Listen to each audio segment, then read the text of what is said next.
Daily. Taste the Daily. எரிமலை ராமச்சந்திரன் என்னன்னா விசிக இந்த மாதிரி பேனர் அடிக்க கூடாதா? விசிகவினுடைய தலைவர் இந்த மாதிரி பேனர் அடிக்க கூடாதா? இல்ல திமுகவில் இருக்கக்கூடிய கூட்டணி கட்சிகள் யாருமே இப்படி ஒரு பேனர் அடிக்க கூடாதா? இந்த ரெண்டுக்கும் உள்ள வித்தியாசம் உங்களுக்கு நல்லாவே புரியும் நினைக்கிறேன். ரெண்டுமே விளக்கி சொல்லுங்க. இல்ல, முதல்ல தோழர் திருமாவளவனுக்கு இந்த முதல்வர் ஆகிற ஆசையே கிடையாது. ஓகே, ஏன் கிடையாது அப்படின்னா அவருக்கு தெரியும். எப்பயுமே அவருடைய பதிலில் சொல்றாரு, நானும் அந்த பேனரை பார்த்தேன், இருந்துச்சுன்னு சொன்னாரு. அப்புறம் நெறியாளர் கேட்குறாங்க, அந்த பத்திரிகையாளர் கேட்குறாங்க, இல்ல நம்ம போய் பார்த்தோம், அது திமுக காரங்க எடுத்துட்டாங்க அப்படின்னு அவர் சொல்லும்போது இருந்துச்சுன்னு தான் சொன்னா திமுக காரங்க எடுத்துட்டாங்க சொன்னோம். இல்ல அது சொன்ன உடனே அவர் சொல்றாரு, இல்ல நான் ரிப்போர்ட்டர் சொன்னதை சொல்றேன். அவர் பத்திரிகை பிரஸ் மீட்ல அவர் சொல்றாரு, பத்திரிகையாளர் கேட்கும் போது சொல்றாரு. அப்புறமா என்ன சொல்றாரு, திமுக காரங்க எடுக்கிறதுக்கு வாய்ப்பு இல்ல, ஆனா எங்க தோழர்களே எடுத்திருப்பாங்கன்னு அந்த வார்த்தையை சொல்றாங்க. ஓகே சார், அந்த விசிகால இருக்கிற தோழர்களுக்கு உண்மையிலேயே தோழர் திருமாவளவன் முதல்வர் ஆகணும்ன்ற ஆசை இருக்கு. ஆனால் இவர் கூட்டணியிலேயே வண்டியை ஓட்டணும் தான் இவர் இருக்காரு.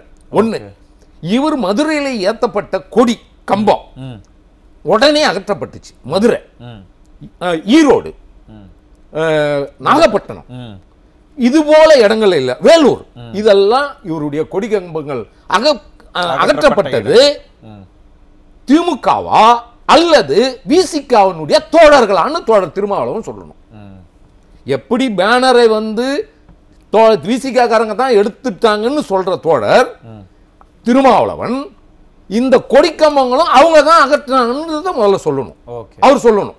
இல்ல திமுக மேல பழியே போடக்கூடாது. ஒரு கூட்டணின்னா என்னங்க, தேர்தல் நேரத்தில் மட்டும்தான் கூட்டணி. தேர்தல் அதுக்கு பிறகும் கூட்டணி பத்தி பேசுறேன், அந்த கேள்வி வைக்கிறேன். அதுக்கு முன்னாடி உண்மையாலுமே அந்த பேனர் அகற்றுறது யாரு? அது விசிகா தலைவர் தோழர் திருமாவளவனே சொல்றாரு, அவங்க கட்சிக்காரங்க அகற்றினார் சொல்றாரு. அவரே சொல்றாரு. அப்போ வச்சவங்களே எடுக்க சொல்றாரு. ஏன் எடுக்க சொல்றாரு அப்படின்னா, பிரதமர்னு வச்சிருந்தா கூட பொறுத்துக்கிட்டு இருப்பாரு.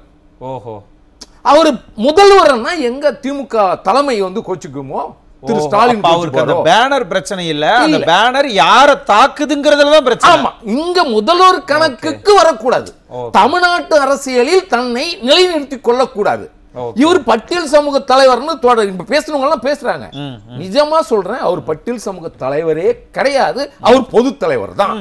ஏன்னா இவர் பட்டியல் சேரிகள் திரளும்னு பேசின தோழர் திருமாவளவன் இந்த கூட்டணியில் தான் பட்டியல் சமூக மக்கள் மீது வன்கொடுமைகள் கிட்டத்தட்ட 50% அதிகரித்திருக்கு. இது கேள்வி கேட்டிருக்காரா? எங்கேயாவது கேட்டிருக்காரா? அது விளக்கமா சொல்லி இருக்க முடியுமா? தான் பிறந்த சாதியில இன்றைக்கு அரசு ஒதுக்கீடு வேலை வாய்ப்புல எத்தனை பேர் வேலையில் பங்கு பெற்றிருக்காங்கன்னு சொல்ல முடியுமா? இல்ல.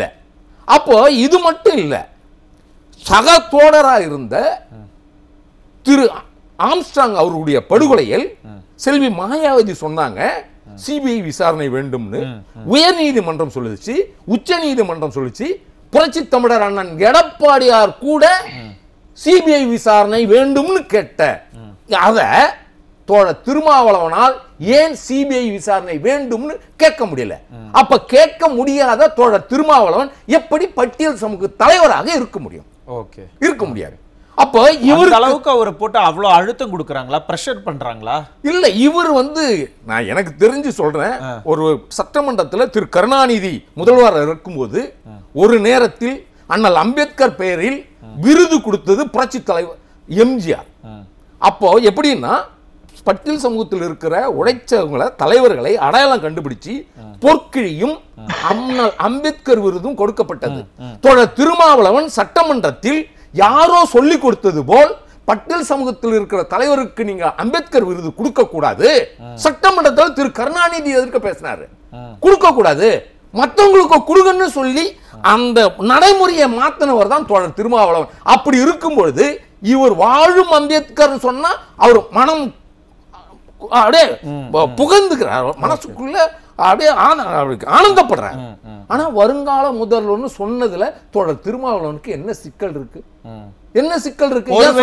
ஒருவேளை அவர் பயந்துட்டாரோ, இந்த பேனர் எல்லாம் பார்த்து திமுக எங்கேயாவது கோச்சுக்கிட்டாங்கன்னா நம்ம கூட்டணிக்கு சிக்கல் வந்துரும் அப்படின்னு அவர் கொஞ்சம் பயந்துட்டாரோ? இல்ல இவரு ஜனநாயகம் அப்படின்னு பேசுற தோழர் திருமாவளவன் திமுகவில் முதல் ஜனநாயகம் இருக்கா இருக்கா இல்லையா சார்? இல்ல.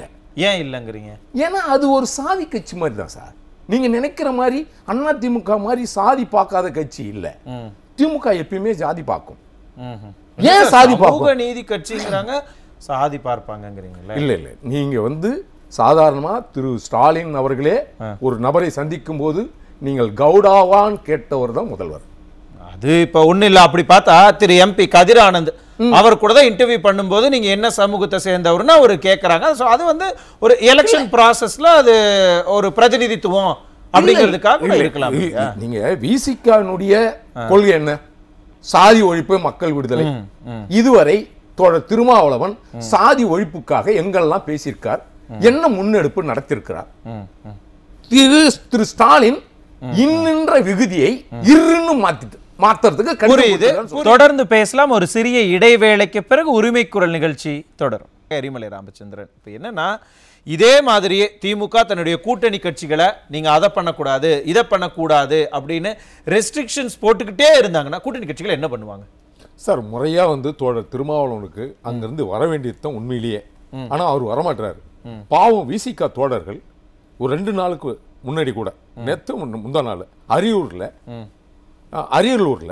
தோழர் திருமாவளவனுக்கு இசட் பாதுகாப்பு வேணும்னு சொல்லி உண்ணாவிரதம் இருக்காங்க. ஏன் இருக்காங்க? நம்ம தலைவர் இந்த சமுதாய மக்களுக்கு எல்லாத்தையும் பெற்றுக் கொடுத்துருவாரு, அப்படி கூட்டணியில் அங்கம் வச்சுட்டாரு. சார் உண்மையிலேயே சொல்றேன், பாமக விட எந்த விதத்தில் விசிகா தாழ்ந்து இருக்கு சொல்லுங்க. அவங்க வாங்குற சீட்டை ஏன் தோழர் திருமாவளவனால் வாங்க முடியல சொல்லுங்க. இவர் கூட்டுற கூட்டம் இருக்குல்ல, இந்த கூட்டத்துக்கு உண்மையிலேயே மக்கள் தொகை விகிதாச்சார அடிப்படையில் கூட தோழர் திருமாவளவனால் ஏன் ஒரு 30 சீட்டு ஏன் கேட்க முடியல? அவரால் கேட்க கூடாதா? நீங்க பட்டியல் சமூக தலைவர் தானே சொல்றீங்க. அப்ப அந்த பட்டியல் சமூகம் இழிவா இருக்காங்களா, தாழ்ந்து இருக்காங்களா? இல்ல 30 சீட்டு கேட்கிற நிலையில் தோழர் திருமாவளவன் இல்லையா? புரியுது. அப்ப அங்கீகாரத்தை ஏன் கேட்டு வாங்க முடியல கேள்வி முன்ன வச்சிருக்கீங்க. அதற்கான பதில விசிகா தான் பெறணும். பார்க்கலாம் சொல்லுவாங்களான்னு இதே உங்க இறுதி கருத்தை எடுத்துக்கிறேன்.